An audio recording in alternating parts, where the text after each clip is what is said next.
Right. Hi, everyone. Good afternoon. It's a pleasure to have you all here. Frames Content Market presents 2021 e-Korean content market. So I'm joined here by a esteemed set of panelists. I am Karan Tarani, SVP from Elara Capital, your moderator for today. I am a research analyst in the media and entertainment industry. So very quickly, I'll just hand over the floor to all the panelists, for a self introduction, and then post that I'll be sharing a presentation on the industry. Madhuja will be sharing some insights as well from it. And then post that, we'll begin the session. So I'll just hand over the floor to Suri sir first. Hi guys. I run a company, a media services company that specializes in localization. Our major partners are iTunes, Netflix, Google Play, Amazon, and Hotstar. And we also have a layer of aggregation that we provide our content partners. So a lot of the independent, non-studio, smaller films come through our pipe, and we localize across 27 different languages across the world. And essentially, we are part of the OTT supply chain. Thank you. Thank you. Anupama? Hi, I'm Anupama Ramachandran. I work for Sony Live, which is the digital wing of Sony here in India. We're looking at making content that is of a global standard. And I've been part of the core team that's been commissioning and developing content for Sony Live. I have a career spanning 16 years, and I started as a reporter. I've worked as a creative director, as an executive producer, as a writer, and now, as a EP with Sony Live India. Thanks, Mir. Hi, my name is Mihir Karlekar. I have been with Eros for 3.5 years now. I look after their group commercials. As part of my profile, I look after content acquisition, any sales and business development exercises, and also the commissioning for our OTT platform, Eros Now. In addition to this, Eros is also a leading film distributor and a producer with a massive slate. Previously, we have invested in Korea specifically and also co-produced titles in the year 2019. I would be happy to share my insights and help the Korean fraternity in any way possible. Thanks. Madhuja? Hi. I work as a head of development for Sony TV India. That's one of the leading Hindi channel. And recently we have bought few Turkish rights, and hoping this session will be useful for both of us in terms of buying and curating Korean content. Thank you. Thanks. Thank you all, for the introduction. So, we'll just quickly, kickstart this session by a presentation. So I've actually done a presentation on the M&E industry, explaining the various dynamics, what kind of content is generally preferred across various mediums, right, from TV, digital put together. So I'll just start off with that. See you in a second.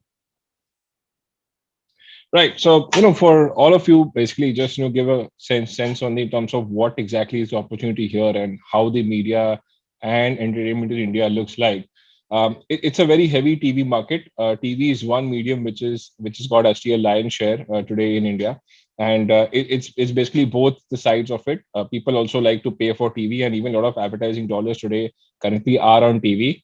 Another large format, was print. But if you look at print, I think they've been struggling and they've been declining in terms of the overall share put together. That's where, the numbers are trending. And digital, of course, is a very small piece today. But yeah, there is a huge opportunity on digital which can be extracted. And that's how things are going to look like in future. So this is basically talking about the advertising. So as I was talking in terms of advertising dollars, even that remains to be similar. So a lot of advertising dollars today are very heavy on TV. Almost 40% of India ad spends are driven on TV, and that is primarily because of the eyeballs which are there. TV is a mass medium. A lot of advertisers prefer TV when they want to go for mass campaigning. Print also, was a large number here, but print obviously has been declining because People have moved to social media, digital, for news consumption. And digital, on the other hand, is growing substantially. And we've seen a huge rise, after CY16, after Reliance Jio launched 4G services. So I think going ahead, with 5G also getting launched in coming years, I think the growth here in digital is here to stay for the medium to long term. Now, this is just a comparison of the markets here. So, in terms of ad dollars, so if you clearly see India as a market, which is still very low versus global averages in terms of digital advertising. So, most of the global markets in terms of digital advertising are close to 50 to 60%. China being the highest at 74%. So, I think in the next 3 to 5 years, India also will catch up with the global trends, and the kind of digital advertising numbers can actually multiply here as well. So digital advertising, if you look at the digital advertising market, it is divided across three segments, larger segments. I think the first one is video, which is one third. Then you have got the social media and the search, which is about 55 odd percent, and then comes the display advertising. So I think within this advertising, in terms of digital advertising pie, I think video is the fastest growing segment. That's primarily because of consumption. Because once you see increase in terms of eyeballs, it is only post that you see the advertisers dollars flowing by. So I think India also, will catch up eventually with the global trends as far as digital is concerned. Now, it's very important to understand in terms of what exactly happens in TV to really understand that what is the kind of content Indians like. So, because TV was, one of the first forms of entertainment which was there, started about 30 years ago, and it's been the most preferred medium even today. The numbers clearly showcase that, right? I mean, in terms of the share they have in advertising and the overall industry put together. So, the most preferred genre in terms of viewership, I think, is general entertainment channels, which is basically general entertainment across board. It could be Hindi GEC, it could be regional GEC. So in the Hindi GEC, there are various segregations like urban, rural put together. Now, what is the kind of content they offer here? I think they offer TV shows here. So TV shows would be of two categories to put it here: fiction and non-fiction. So fiction would be, primarily the kind of sitcoms and something which the mass audience would like to view on a daily basis, on an episode basis. And non-fiction would be the large scale properties which they would develop, and should probably have some celebrities and other things put together, some quiz shows and all that. So I think this is how the market has evolved. So movie GEC is the largest, has got largest viewership share. That is followed by movies. So as you know, India as a country, in terms of demographics, Bollywood, comes first.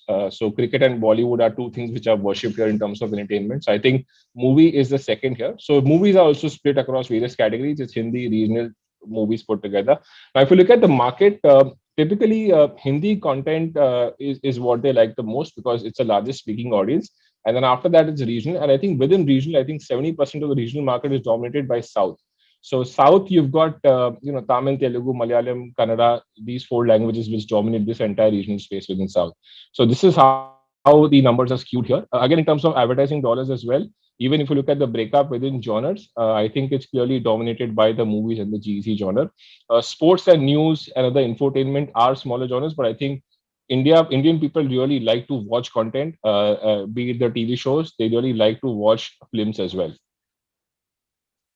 So this is just some digital extension. So, currently, if you look at the digital market in India, I think it is primarily advertising led. So, just to share a perspective here in terms of OTT. So OTTs generally, there are multiple types of OTTs here, firstly. So one is the global giants like Amazon, Netflix, who are there, who are tech companies, turn into content companies. Then comes, the broadcast OTTs, wherein these television players like Sony, Zee, having their own OTT approach, having their own platform. Then you have aggregators like MX Player, YouTube, who have different plethora of content put together. So I think there are various segregations. Of course, last you've also got telecom players. So not the telecom players also have their own OTT offerings. I think telecom, there are like Vodafone has got their own app, Airtel has got its own app. So I think these are segregations in terms of where the digital industry is placed. Now, most of them really like to invest a lot into content because they clearly know that the audience profile in India on digital, the kind of eyeballs or the kind of customer demographic is very compelling, very demanding. They don't want to watch content which is run the mill, or they don't want to watch content, which is just showcased on TV and which is a mere extension of what is shown on TV.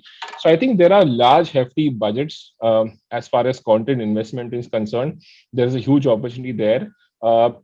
Budgets for Hindi language web series would have gone up by almost 2 to 3x or even more than that in the last 2 to 3 years. So that's how the shift is happening. If you look at budgets in regional web series, which is the Tamil, Telugu, South market, even there the budgets on a per episode basis have moved up by 2 to 3x, similar to what Hindi has been seeing. So the point is there is a huge opportunity here in terms of content investment. The market is highly fragmented. India as a country, we've got 60 plus OTTs. That's a large number of OTTs. I don't think any other country has that number of OTTs. But I think consolidation is not going to happen so soon because we've got a multiple language market here. We've got apps like Hoi Choi, which are there, which are primarily Bengal language. We've got AHA, which is the Tamil OTT, which is there, which is again regional focus. So I think the market could be at similar number of OTTs or expand, but I think number of OTTs coming down will take some more time unless there is a regulation or something of that sort. So I think it's a very good time for content makers, content producers, and content creators because there is a huge demand here in terms of content, and everyone is looking to expand their library because the more you expand your library, the more the ARPU, the better the customer will pay for you. But I think one interesting thing for the India OTT market is that currently this market is dominated by advertising. So if you clearly know, advertising dollars are not, are kind of cyclical sometimes, and one is not able to forecast or probably get a sense in terms of what will be the cash flow for the next 5 years. But heavy reliance on subscription based revenue I think is a very good thing. So I think globally that model has evolved wherein people have moved away from advertising, and the subscriber is open to pay for digital. So I think India, there is a lag there. So I think Indian people don't pay for content. Of course most of them do. I mean, Netflix has its numbers, there is Amazon who has its numbers, but the point is the larger pie today is from advertising. So if you look at the TV industry, I think TV industry is 60% pay based, 40% ad based. If you look at digital media, it's only 20% pay based and 80% ad based. So I think as the customer matures, as the customer is willing to pay online, as we see more of this smartphone penetration, more of payment mechanisms becoming more easier, I think this number will evolve massively, wherein you will see this SWOT revenue also jump up in a country like India over a period of time. So I think that is a very good thing because that will give a lot of surety to the OTT platforms in terms of content investments. So whenever you have an advertising led platform, I think it's a challenge because one can't go beyond the point in terms of content investment. But currently, as per where things stand, I don't think India is moving towards a pure play SWOT like you see in the global markets. I think India is more preferred for a freemium model, wherein for the premium content people will pay, and there'll be a certain amount of content which will be available free of cost. So that's how the demographic is right. That's how the market is. So the point I'm trying to make is that I think going ahead, the content cost will only increase further because one is the fragmentation will remain, the number of players will remain, and the second part I mentioned, about this SWOT mechanism. So the more SWOT dollars that flow in, the more visibility the OTT player gets, to invest into content. So these are some numbers around that. Now, the movie industry, it's very important, to also study the movie industry. I spoke about the content, the OTT, TV industry. I think movie industry, there has been a challenge for India as far as scale is concerned because, the number of screens are very low here. So if you look at something like a China or a US, they are almost 7 to 8x, 7 to 10x in terms of the screens that we have. So I think that is a laggard, and that's the reason why the India box office industry has actually not gone to that scale. There are multiple challenges here. So, right from licensing, regulatory issues, right from multiplexes not being able to expand, high capex costs. I think these are reasons why the screen penetration in India is phenomenally low. So these are some numbers around that. Now, this is a very interesting piece as well. So this really talks about what is the impact of cinema. So I think, I don't know. Generally, if you look at a lot of the foreign Korean content, which is dubbed content in nature, I don't see an opportunity. As of now, it has not happened that any of these movies, dubbed films or dubbed shows have gone to cinema. But I think there's a huge opportunity there because dubbing itself as a market is a very big opportunity. And if you look at the box office, that's where a lot of the producers get their money from. So in case a producer wants to kind of put his or her film in a country like India, there has to be, if he or she wants to scale up in terms of collections or in terms of monetization efforts, cinema is a very important medium because almost 70-75% of the revenue, still comes from cinema. So I think, we don't know. Who knows that, 5 years down the line, you'll also probably see a lot of the Korean dubbed films being showcased on cinema medium and being released with marketing efforts. That could be a case as well. So, what I'm trying to say that cinema is a very important medium, and if one was to reach a certain level of monetization, I think it's very important, to be on cinema. So this is just some transition here in terms of content. So India, if you look at the India industry, earlier it was very much dependent on Cannes and star power. This is again something which is changed in terms of the content consumption habits, and also from the customer's perspective in terms of what the audience really wants to view. So earlier the Cannes films would do whatever numbers in terms of box office. They would touch 200 crores, 250 crores in terms of net box office, despite the content being poor. But I think what has happened in the last 5 years that we've seen a huge change in terms of the audience preference, wherein the audience today does not go for star power, but the audience goes for compelling content. So we've seen many new talent, many new stars emerging. With large collection numbers. And today, if you look at the performance, the success ratio, and the collection per film wise, I think the new talent is doing much better as compared to the old talent which was there. So all I'm trying to say is that this is also an added opportunity, and this just goes to show the confidence Indian customer has in terms of content. So they don't care, where the content is coming from in terms of language, genre, everything put together. But if the content is good, the storytelling is fine. They would like to pay for it and they would like to watch it. So that's some numbers around that. Again, the next thing, dubbing is a large opportunity. So as I said, 10 years back, no one thought that people are going to go in large numbers and watch a film like Bahubali or watch a Tamil Telugu film. No one ever thought that. But I think things are changing on that. Even regional films like Bahubali, which were dubbed and which made a collection of close to 1,000 crores, half of it came from Hindi. 10 years back, this number was not even 10%. So there's a huge multiplier effect here wherein people are really wanting to watch quality content. Even if it is dubbed, it's fine. It need not be Hindi.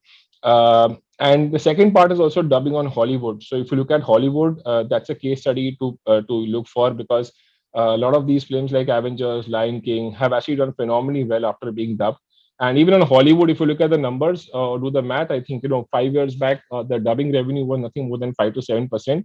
But today, if the content is very compelling, I think the revenues here are close to 40 to 50%. So this just goes to show that what is the kind of consumption habit for the Indian audience. They really want to watch good quality, compelling, and large scale content, and that preference will always remain. And they are very comfortable in terms of the dubbing aspect of it. Now, one more thing, what has happened in many of these dub films, which is there is marketing efforts. So I think there is a very big initiative in terms of marketing which was done for these films, wherein they were specifically marketed separately for the Hindi audience. That's one. You saw a very differentiated script development. So the dub films earlier were only pure play dub, but I think now what has happened is that people have realized, the producers have realized, dubbing is a big opportunity. We should invest in terms of script writing. We should invest in terms of making the songs again. We should invest in terms of the marketing efforts. So I think all these things, investment is very important. In this space, if you were to really scale up your collections or really increase your monetization efforts on the film. So this is just some perspective on that. So yeah, this is just talking about in terms of what really happened during the pandemic. So you never saw a film in India going directly to cinema, but I think the pandemic kind of showed us that trend. I think these trends are quite reversible in nature going ahead, because I think if you look at the OTT platforms in the country today, I think they will always rely on web series more than on movies, because I think movies hero content. So if you clearly look at if you look at an OTT platform perspective, I think it is better for an OTT platform to have 7 or 8 large web series, which can have a new season every year, and that kind of creates a sticky customer base rather than having 5 film premiere in a year, out of which 2 films might do well, 2 films may not do well. So I think it's very important for OTT players to invest into web series in the medium to long term, which will drive subscriber retention and also stickiness of the customer, and also provide them visibility to invest more in terms of content. So just to give you a perspective here, so about 32 odd films were acquired last year in terms of direct OTT. Amazon was the most active out of that, second followed by Disney Hotstar. So a lot of money was pumped into this space. Film producers got almost 100-120 crores per film for digital rights alone. So this is something which actually happened last year. So a lot of the budgets in terms of the OTT players actually shifted from making web series to investing into film content, because they were also trying to explore this. because before the pandemic they did try out this model of putting films directly on OTT, but that never happened because producers never agreed to it. But because of pandemic, cinemas were shut unfortunately, and the producers got an option to explore this, and OTT players also wanted to try this model out. So these were just some investments that were laid out in the film content, which never happened earlier historically. Now, this is just some, performance of films on OTTs. I think, as I said to you, as I told you, clearly that film is something which is not preferred directly on OTT. And I think English genre films have, I mean, this is some primary checks which we had done. So we actually took a list of the films that went directly to OTT, and we actually, kind of analyzed in terms of what are the ratings of these films and by IMDb. So if you look at Hindi, that's been most dismal. So 75% of films in Hindi genre that went directly to OTT have received a rating of less than 7, which is dismal because the investments made in this kind of content was very high. Regional, surprisingly, has delivered a better performance here. 61%, no, 40% was above 7 as compared to Hindi, which is 25%. I think English has been the most accepted as far as direct OTT release is concerned. Almost half of the films did have a rating of more than 7. In terms of contribution, if you clearly see in terms of which OTTs invested where, so I think Disney, Amazon, and Netflix were the most aggressive in terms of investment into Hindi. Netflix and Amazon were the only ones who are more actively investing into English content going direct. And for regional, I think it has been a mixed bag because ZEE5, Hoichoi, AHA, all of them have come and invested heavily in terms of regional films going directly to OTT. So this is just some things here. So I mean, just talking about OTT not being a threat for cinemas. So as I said, who knows, 3 to 4 years down the line, we might even see a lot of the other language dub films, foreign language dub films coming onto screens. And it's just that, you need a lot of efforts in terms of marketing, in terms of getting the correct script. And, you can actually do wonders and really scale up. But yeah, the current, as per the current market situation, I think currently a lot of these foreign language films which are dubbed or foreign web series which are dubbed would ideally go to the OTT route as of now, because it is the OTT customer which is very much willing to explore new content. I think TV is a medium wherein people are not willing to explore too much of new content. So I think the current wave, will be supported by growth in OTT content.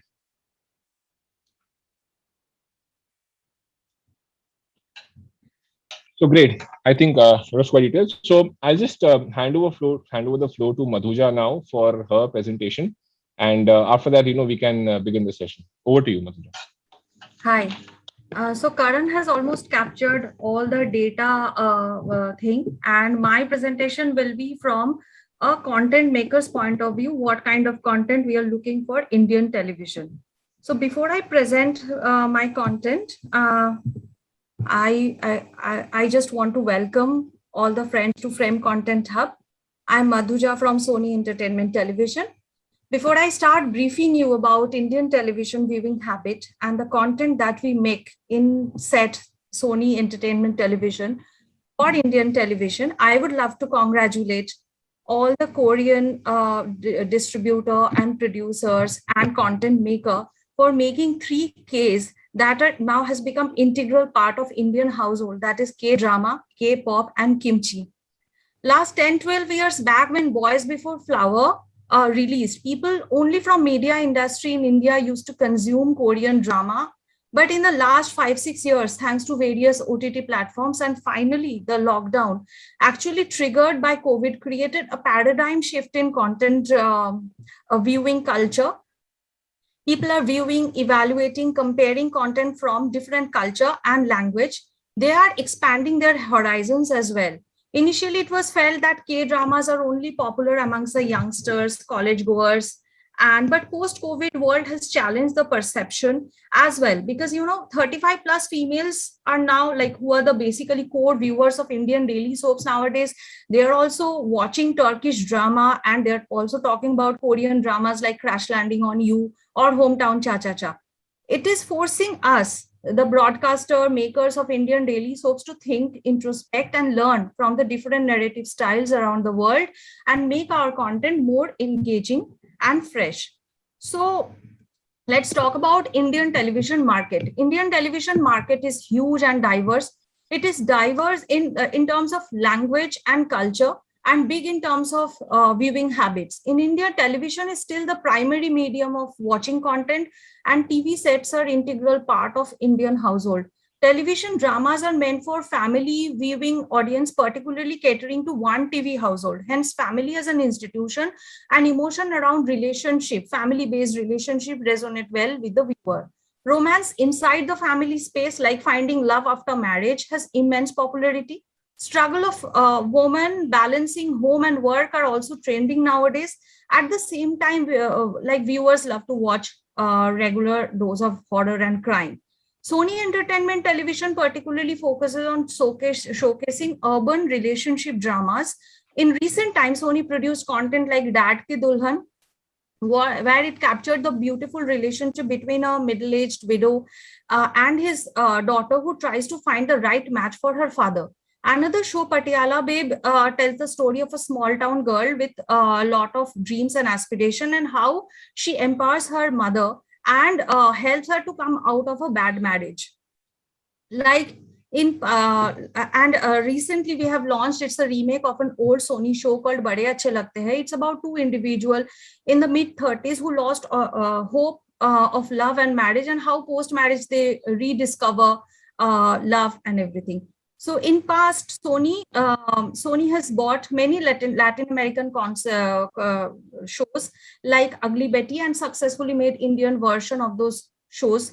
Recently, we signed a deal with Turkish company to remake their shows in Hindi.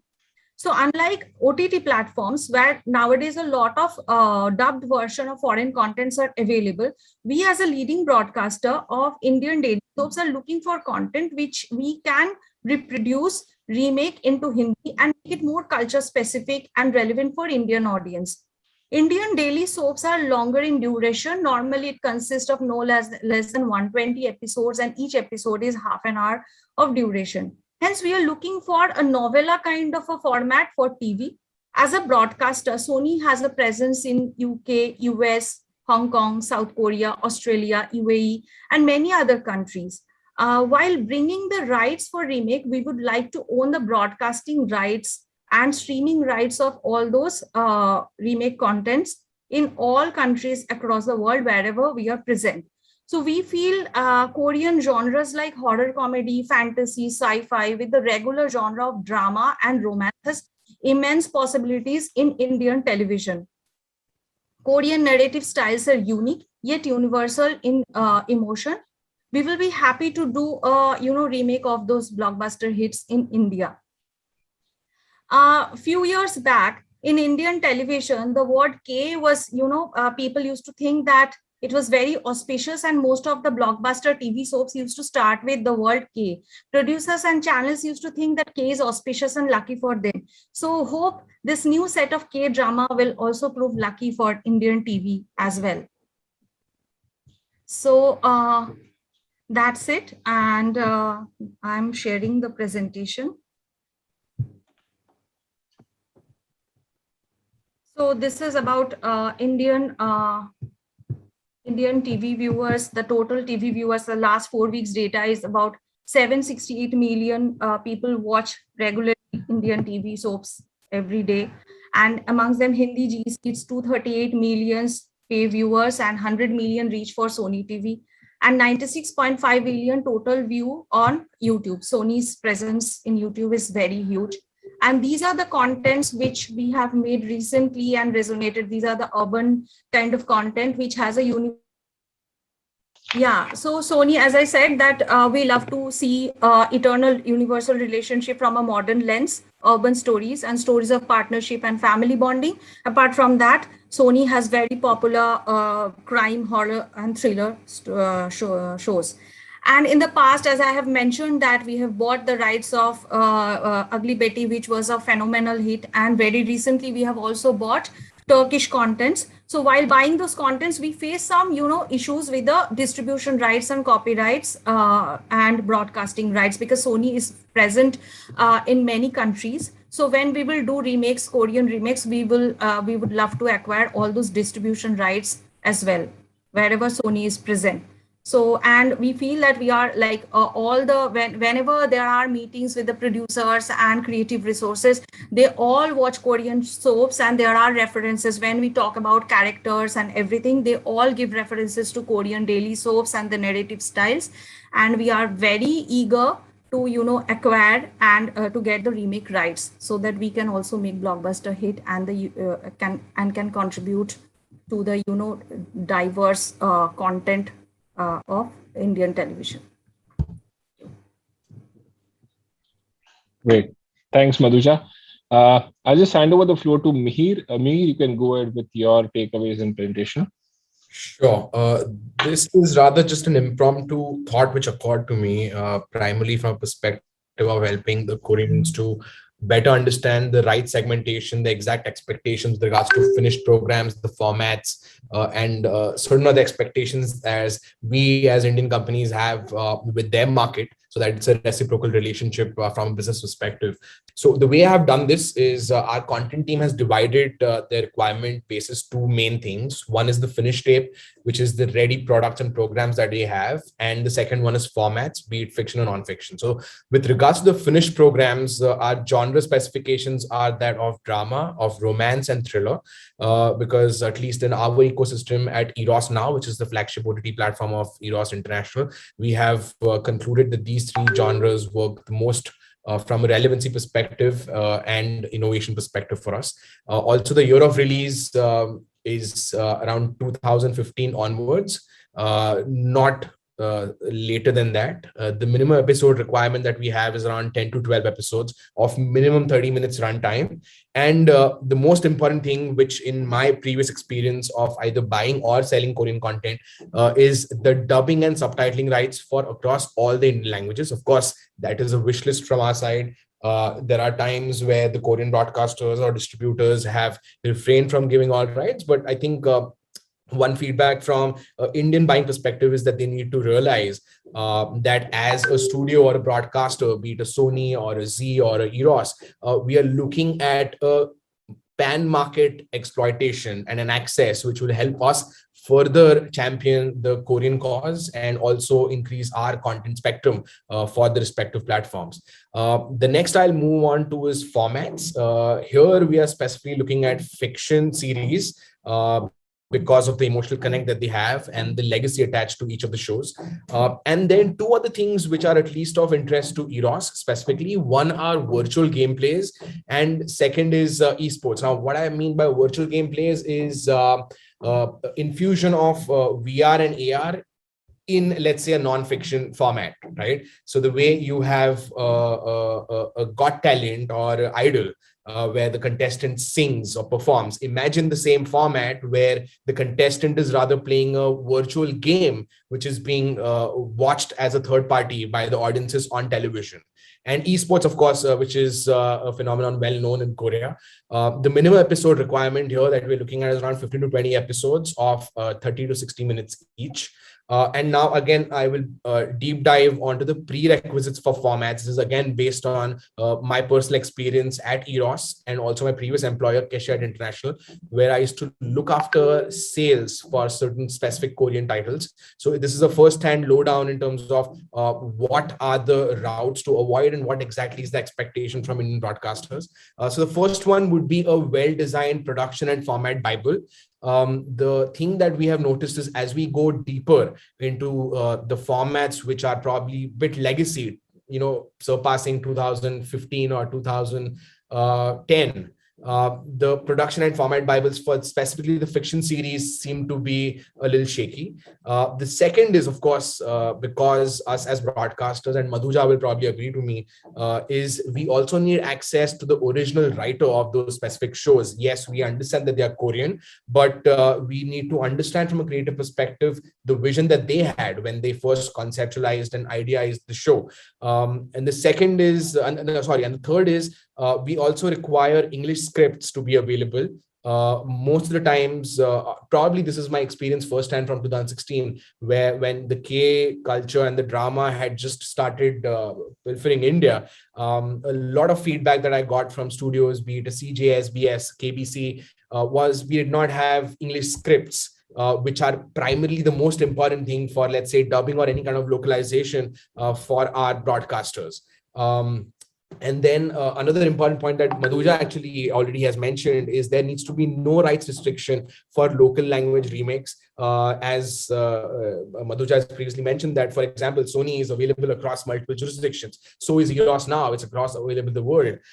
So whilst I understand that the format business works with certain restrictions and a windowing for the content, rights restrictions really doesn't cut the slack for us because end of the day, it compromises on our business monetization for that content. And the last one is, of course, the rights and the derivatives. I think the way to proceed is, because end of the day, we are in the business of selling the Korean culture and community and building a community around it.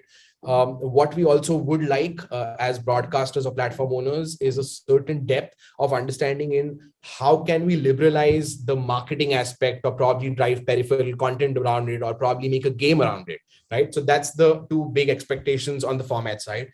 Moving on, I'll move to the feature film remakes. I'm just going to quickly pull the name which I had written down. So in the year 2019, in fact, Eros was one of the first studios to tie up with Seon Media and BNC for an ancient story based on Hyo Wang Oke and Embrace Gaia. Now, currently, I believe it's still in development, but going ahead, the genres that specifically are of interest to us are, again, drama and romance, probably for the sheer rawness of the emotion. And the year of release actually doesn't have any restrictions. As in the case of Embrace Gaia, it is a classic. And the prerequisites here are, again, we need the English scripts and global exploitation of rights and derivatives, because as Karan previously mentioned, the main money churn, even for India today, relies on the box office. And if I need to have an encumbered access to exploitation and monetization, that's a pre-mandate. Now, the next two parts are more from what is our expectation as an Indian business with the Korean market. And the first one, which I'll come to, is access to production incentive scheme. What I mean by this is, as a film studio or a production company, which is available across the world, we recently even merged with the Hollywood mini studio STX. So we have the Hollywood slate as well. We are always looking for new jurisdictions to mount our projects, be it films, web series, or probably even TV dramas, which we make for third-party networks in the US.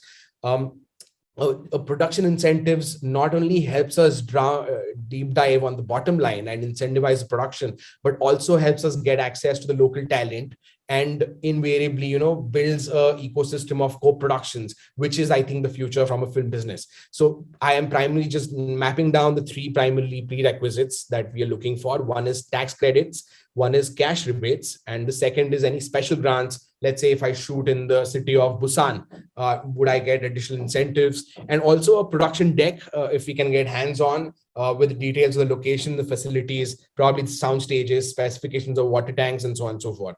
And the last point on my list is, of course, sales opportunities in for Indian feature films. And I would also cover for the rest of my guests here, probably for podcast, TV series. So one interesting exercise that we have done historically at Eros is we have intense and good tie-up with Japanese broadcasters. As you know, Japanese market is a relatively new and upcoming market for Indian films. And what we usually do is we have a barter deal with the Japanese broadcasters where we pick up a certain time slot from the broadcasters such as the TBS or YTV, and we dedicatedly show Indian movies dubbed in Japanese. Now that's, from our perspective, is to inculcate a culture of consuming Indian content, probably getting them to know what our Indian content or stories look like. And we all have seen the success around it. Three Idiots launched in Japan, and I think it was a resounding success. So any sales opportunities that we can have for Indian content, be it feature films, originals, TV series, not just in theatrical, but also pay TV, FTA with the MSOs or any OTT operators that may have, is extremely welcome. So I think that's about it from my side for now. Thank you, Mihir, for sharing the detailed insight there. So now we just begin with the session now. I've got a various set of topics, which we can discuss, around this entire content buying space. What are the kind of consumption habits So I just can quickly start this off with Suri. Hi. Uh, yeah. So I just wanted to check with you. Because you've been in a lot of in terms of content creation. You've also interacted with Netflix multiple times in terms of content creation aspect.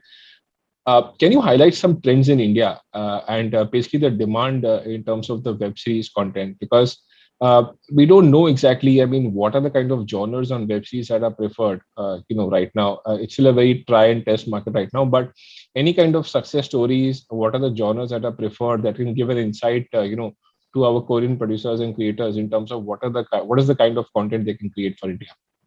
Thanks. Well, I think there has always been a market for Korean content in India, which has grown exponentially over the years.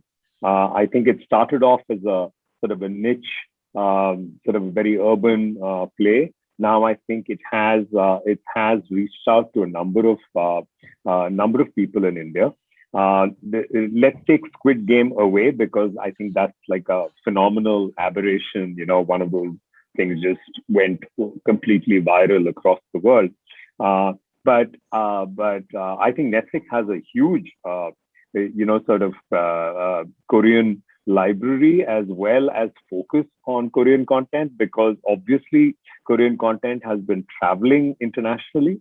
The K dramas, of course, but more importantly, their films are very cutting edge, are very international, so it attracts an urban sort of an audience. What I am finding is on the remakes, we are seeing more and more regional content. For instance, Oh Baby, which is a Telugu film, is a remake of a Korean film, and we just licensed two more Korean remakes or in Telugu to Netflix. So we're seeing a lot of Korean remakes in regional languages. I mean, not just Hindi. There's quite a few, but we're seeing a lot of regional content. Where which Netflix is very keen on licensing. Obviously, because if it has worked in one language, chances are that it would work in another language. So very interesting times. I think that the imagination.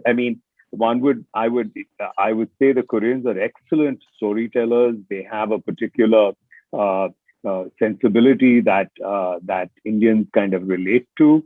You see some of their stories have a mix of rich people and poor people. It's not only a demo. So I think it's relatable to the Indian audience, and I only see a very bright future in terms of both on the remake side as well as the originals being dubbed. My preference actually is to watch Korean content with subtitles rather than as a dubbed kind of. It's just one of my preferences, but I assume that Netflix is dubbing in Hindi. I know that we're working on a number of shows that are being dubbed in Hindi. So obviously they're seeing a market there, and it's a very interesting time. I just think that it's for the Koreans, the world is completely opened up, and it's amazing to see that an Asian culture who suddenly resonating all across the world, including India. I find that fascinating. So that's my two bits. Right. Thanks. Also, if you can speak on Indian content, going abroad. We've seen the likes of Sacred Games, Scam. They've been very big in terms of India. Of course, one is a thriller genre. One is again a drama. A non-fiction based genre. So the point I'm trying to make is that what is the acceptability in terms of audience? Why is it that only these web series kind of became successful? That would also give an idea, to the Korean makers in terms of what is preferred. Well, I think unscripted. Okay, to be honest with you, we are seeing a range of, it's a fairly new sort of category for us in terms of scripted drama. We are learning the language of that medium itself.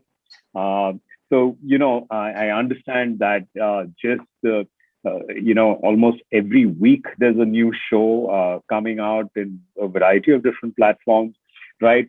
It's a hit or miss. I'm not saying I don't see any consistency in terms of quality of content, and in terms of traveling, right? I think by and large we can mirror our film industry, which travels to, there's of course a large NRI population, but outside that, there are only specific certain markets that we have been able to crack as it's not that Indian content is widely viewed all over the world. I think we're yet to see something really break out. I mean, Three Idiots or maybe a Lagan, or there's been a handful of stories that have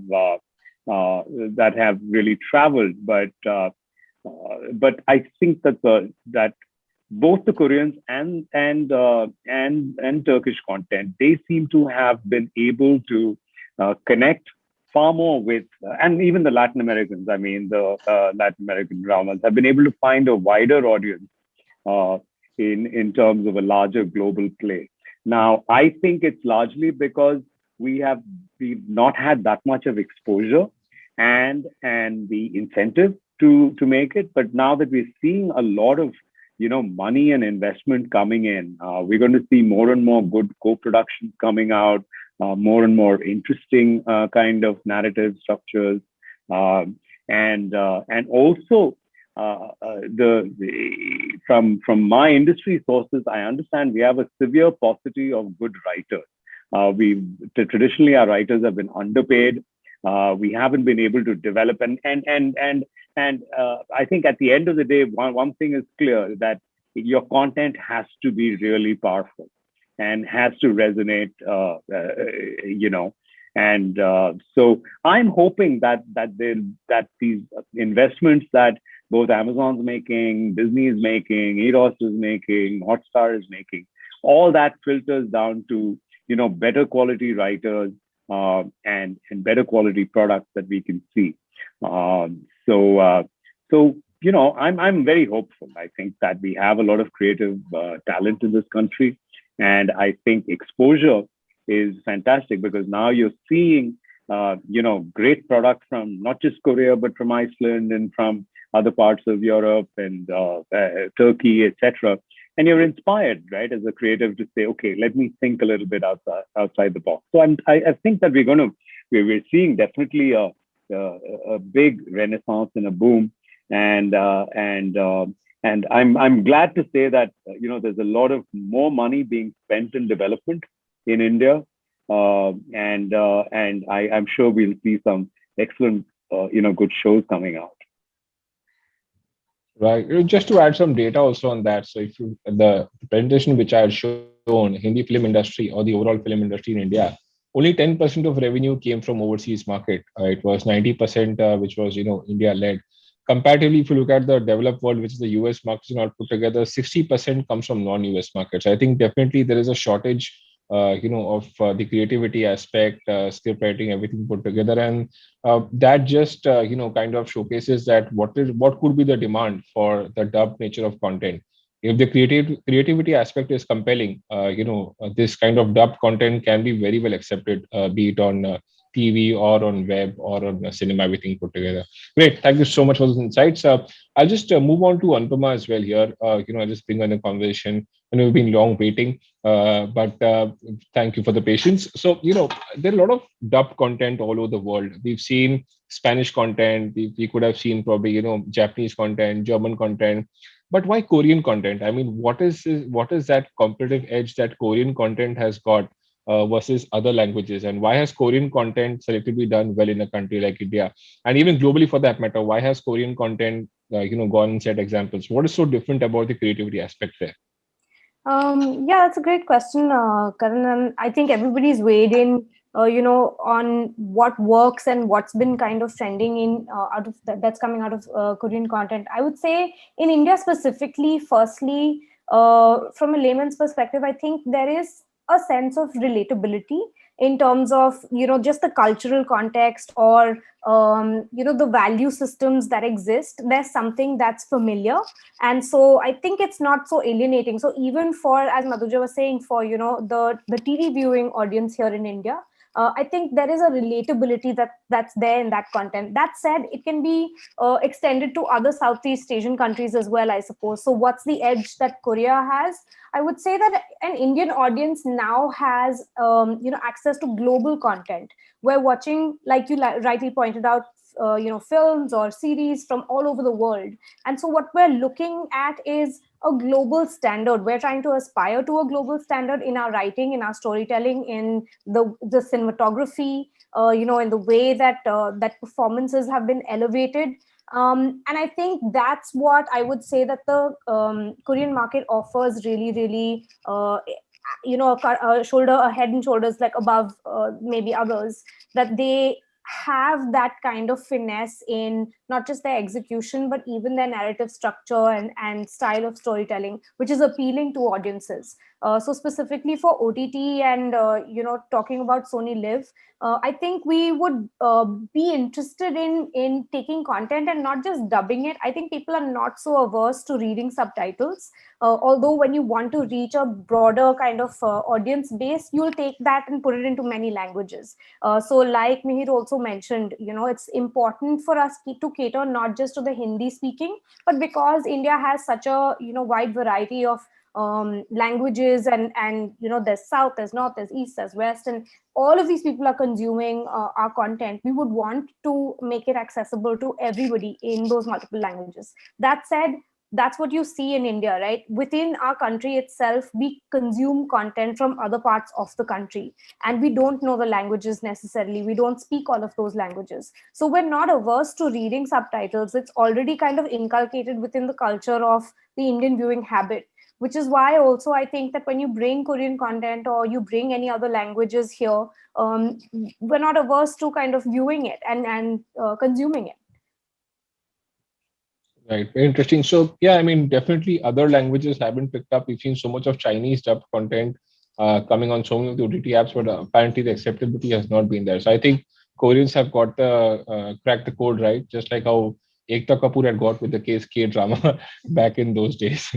So yeah, so Mihir, I'd like to bring you here in the conversation here. So you've been associated with a movie production house. Now, what do you think is the future in terms of scalability of Korean content?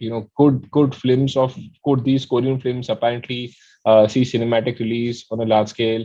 Is there an opportunity? That's one. And secondly, I mean, what is the preferred thing here? I mean, do you think the Indian audience only wants to see Korean content in the form of web series, the drama, what they're doing right now, or you think they'll be willing to explore to film content as well over a period of time? How will this evolve?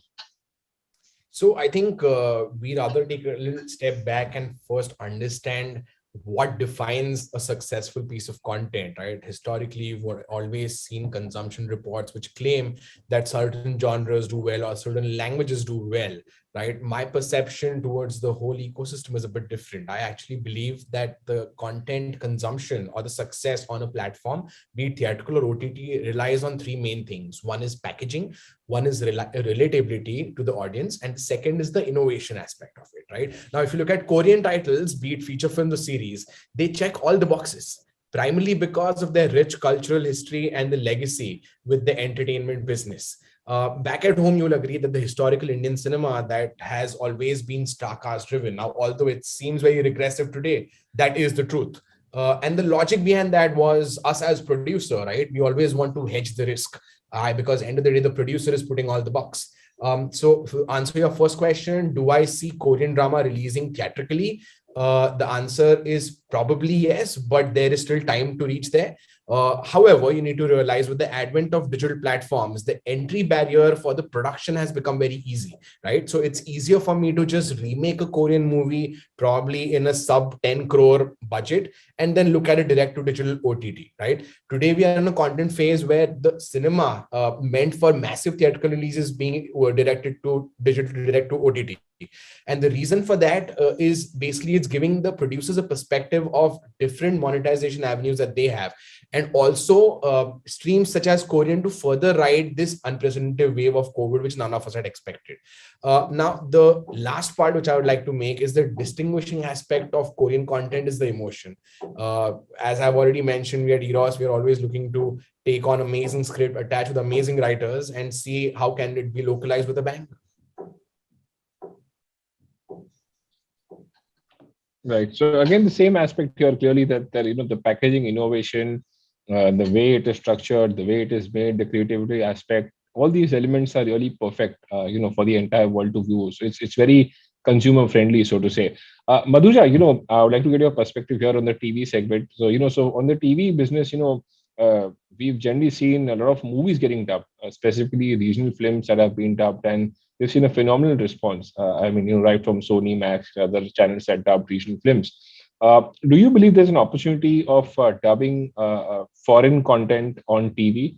Be it in the form of TV shows, be it in the form of films, or do you believe the TV audience is very different? So the point I'm trying to make is that for these Korean producers or creators, is there a window that TV also is something which they can look for in terms of action sweating, or do you believe that the TV audience is very different and they just want to watch I run-of-the-mill can content? tell you from Yeah. Sony's point of view, Sony Yeah. Entertainment Television's point of view, we are looking for acquiring remake rights. We are not interested in dubbing contents because, platform like MX Player, where there are a lot of, content like Turkish and Spanish contents, they're available. And people are like youngsters, they are liking it. And especially small town youngsters, they are liking. I went to Panchgani and I found there's a food festival is happening there, serving kimchi. They learned everything and they're talking about foods like bibimbap. So it's the reflection of how Korean culture has infiltrated. People are talking about K-pop, BTS and stuff.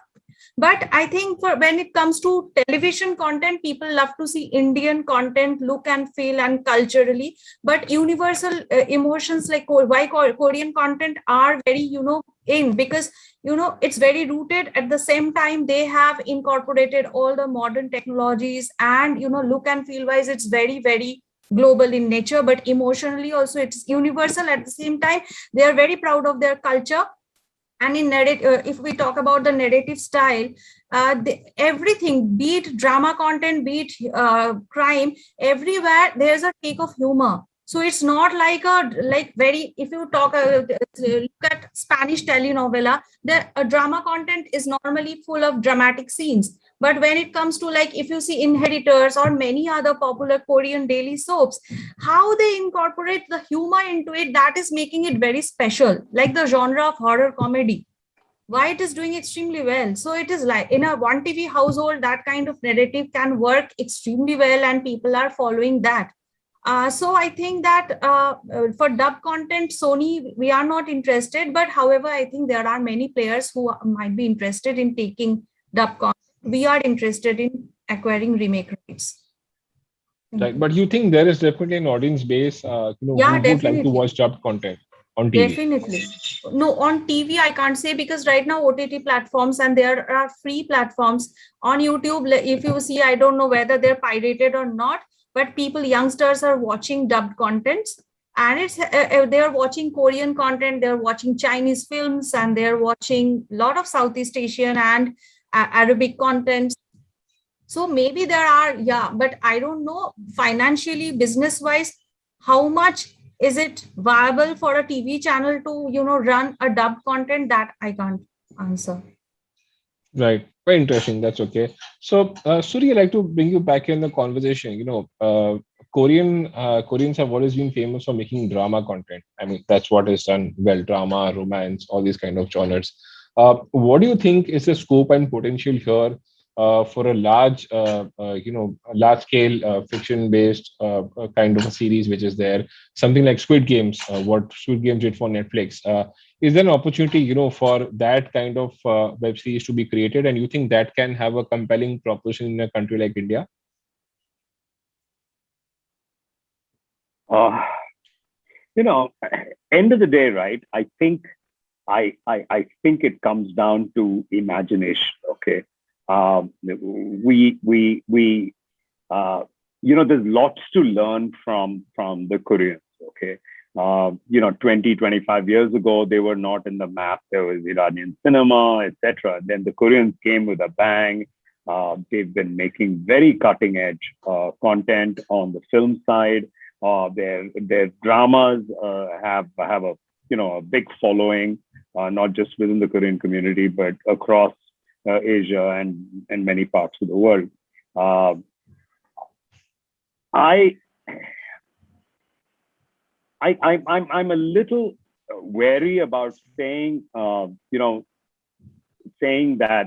we've got these new draconian censor rules. Okay, number one, for our young people to come up and actually do. Today I understand that a lawyer has to vet a script. Yeah, me, somebody was telling me, and that's true with the major platforms. Let's say Amazon and Netflix. The lawyer reads the script first, and then development, whatever the development executive first remove whatever is contextually. Now you can't really push the boundaries. No? I mean, the Koreans always pushing the boundaries. Parasite starts off in one way, it ends in a completely different way. I mean, it's amazing, what they're able to do. And I think our regulations and the regulatory framework in our country is really stifling any imaginative sort of writing. I mean, the platforms themselves say, "Nahi yaar, ye mat dikhao," or I'm sorry, don't show this. So I think it's going to take a little while. Yeah, it'll take a little while for our writers to be able to have that freedom, to be able to have this very nuanced and very realistic look at life, which is a mix of happiness, sorrow, and a lot of the stuff that they talk about is pain and general reality that they depict. I mean, so we still are we gloss over a lot of things in our writing, make it a little simplistic. I'm hoping that complexity will happen. I mean, Sony Live, for instance, there's a new show, Sabbar, I believe, right? Which has got rave reviews, and I am yet to see it, but my wife told me that it's fantastic. So we are seeing a good amount of good stuff coming, and I think we're heading in the right direction. We have a very solid local market. I mean, I think that as long as the pay numbers keep increasing, we will see more and more good content coming out of India, and I think our aspiration should not necessarily be that I am going to be the next Korean wave that's going to come out of India, but rather can we tell very, very local stories from India that travel, that just resonate outside. I mean, I think that is what we should be sort of focusing on, and I'm sure we'll get there. I mean, we've got a lot of young people, and the habits are changing, so everybody gets inspired by something or the other, right? And so it's inspirational to see the Koreans, put out such great content, and we shall learn, and we're a young country, and so I'm very hopeful. And hopefully the censor board also will relax some of its norms as they go along. It makes it a little easier to voice your opinion. Right now, we often are guided by all these guidelines in order to make, we fit that in. We got to check out all those boxes and then work your script from there. So it can be very challenging for writers too. So that's my, sort of view. Well, Karan, if I may kind of just add to what Mr. Suri said, I think there is content that is kind of pushing the boundaries. It's not maybe they're the exception to the rule, but there is kind of storytelling like that, and I think we should hold on to hope that we can create more successes and more stories that are more true to life. Tabbar is one example that you kind of mentioned, and I do hope you have a chance to check it out. But it is the story essentially of a family unit, and I think it's great storytelling even in the writing of it. It captures human emotion really well. It captures, the thriller genre really well. And even in out of like regional films like Marathi films or Malayalam films, there are such great stories that come out of different parts of our country that have this very specific. They're really specific in maybe the cultural context or the story setting, but they're universal in the emotion of it, and they're very accepted, and I think well received because of this ability that writers have or directors or creators have of capturing a human experience. And that breaks boundaries, and that goes beyond language or where you're situated. And I think that's what we aspire to do, and we're raising the bar with every show that we're putting out on Sony Live. I think it's been a conscious effort to do that. So not just with the runaway successes like Scam or Maharani, but even with the other shows that we have in the pipeline and what's going to be coming out. I think there is that attempt, and that's why we're interested in Korean content as well, because I think they cross those boundaries of language and those barriers, and they become relatable because they capture human experience. Very interesting. Shreya, one more question I had for you. One was this in terms of content. So content budgets actually. So a lot of these OTTs have got content budgets. Some are skewed for movies, web series, Hindi web series, dub web series. So first thing is that do you believe that OTT players have realized that dubbed content is somewhat doing well, and are budgets increasing from their end that we are okay to spend more on dubbed content, and within that pool of dubbed content in terms of budgets, where is the Korean dubbed content placed? Would it be one of the highest rated or the highest amount of money will flow into that kind of content? Because I'm sure it's very important for the Korean makers to also know that what are the kind of budgets these OTTs are spending, and whether or not they are willing to spend on dubbed content and then Korean content. Well, I can, I think from the Indian broadcaster point of Indian OTT platforms point of view, I can, Anupama and Mihir would be far more, knowledgeable about that. But from the main guys like Amazon and Netflix, they do worldwide deals. Okay, they're doing international worldwide deals. Okay, and they are by mandatory thing. They're dubbing in multiple languages. Okay. They have realized that a good story is a good story. It could travel anywhere, and they don't mind making that investment. Okay, in dubbing in 26 different languages. I think it would be if Sony Live was going to go ahead and invest in 26 different languages in terms of dubbing, it would not make any commercial sense because their audience and their target audiences is probably limited to the main Indian languages. So the way that the big boys are working is completely different from the way that an Indian platform focused at largely an Indian audience. They are not looking essentially to get a world audience, at least right now. So the deals are done at a global level, and the India content acquisition teams are only focused on Indian content and developing Indian content, right? Everything else comes out from their LA offices or their offices in worldwide. So obviously, there's a method to the madness. They are going after the best shows. They're creating, Squid Game by far it can't be cheap. They're spending a lot of money. I understand they're doing some $100 million project in Korea. Netflix is a big sci-fi VFX heavy project.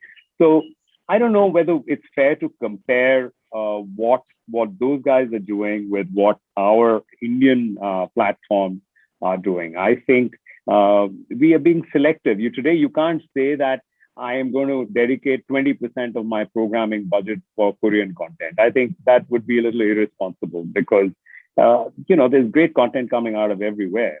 And all of Korean content is not going to work in India. There's going to be an X amount that will work in India. And I don't see a theatrical audience in India for Korean content. I mean, even if you look at Parasite, it was seen as a small art house release, correct me? The numbers were very small. So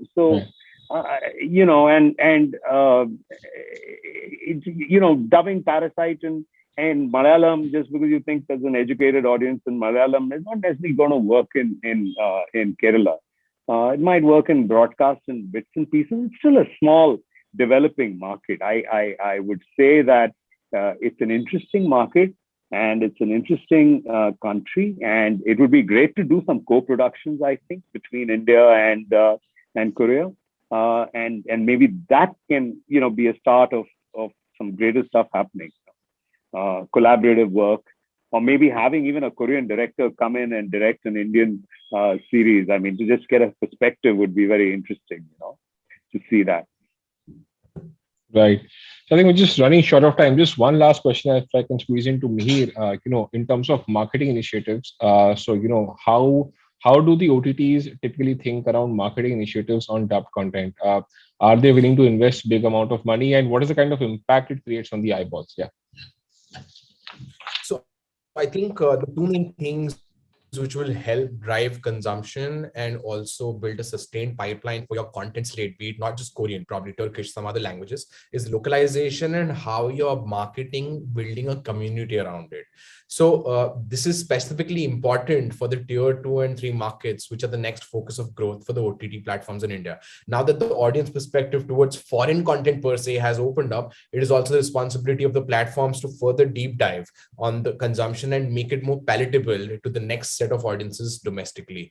I think the right question to be asking here is, rather in terms of investment, is would the platforms be willing to ride the wave? As Mr. Suri rightly said, not all Korean content is going to be absolutely stunning in terms of the consumption, but I think it's about the focus that you build from a marketing perspective to build the community of the Korean ethos, the Korean culture, the Korean understanding, and the Korean emotion, which actually is the most relatable to the audiences. Now, in fact, to give you a very empirical answer on the dubbing, at least we at Eros are in fact working on an in-house algorithm for dynamic dubs and subs. I think Mr. Suri does have an idea of this. We currently have actionable switches for Arabic, Bahasa, and Mandarin. Probably Korean could be the next one for us. Of course, exciting time ahead. But more importantly, I think the business and the market today is at an inflection point. And I think only time will say how things pan out from an ecosystem perspective, especially for Korean content. But exciting times ahead. Right. So just, since we're running short of time and we'll have to open the floor for Q&A, I'll just quickly highlight 4-5 things that came out of the panel. One was, of course, the cultural aspect. The Korean content is very compelling, and in terms of cultural aspect, it appeals to a very larger base of audience. That's why it's doing well. India demand obviously has been high for Korean drama in the last few years, and I think this is going to increase from here on. The content is very good in terms of packaging and innovation, and of course, additional marketing dollars around that will add to the consumption habits and the eyeballs. TV is not a preferred medium, so as cinema, as Suisa pointed out. TV cinema may not be preferred, for dub kind of content, but yeah, remake is a big opportunity there for both these mediums. So I think a lot of the Korean content can be remaked into Hindi films, or a lot of Korean content can be remaked into Hindi TV shows. And of course, the budgets on overall basis, are increasing for dubbed content because, a lot of the OTT players have realized the kind of opportunity it has. So, yeah, so thank you very much. I think I'll just check if there are questions. Right. So there are no questions. So I think we'll just end this session. So thank you very much to Fiki for giving me this opportunity for moderating this panel. Thank you to all the participants as well for taking your time out.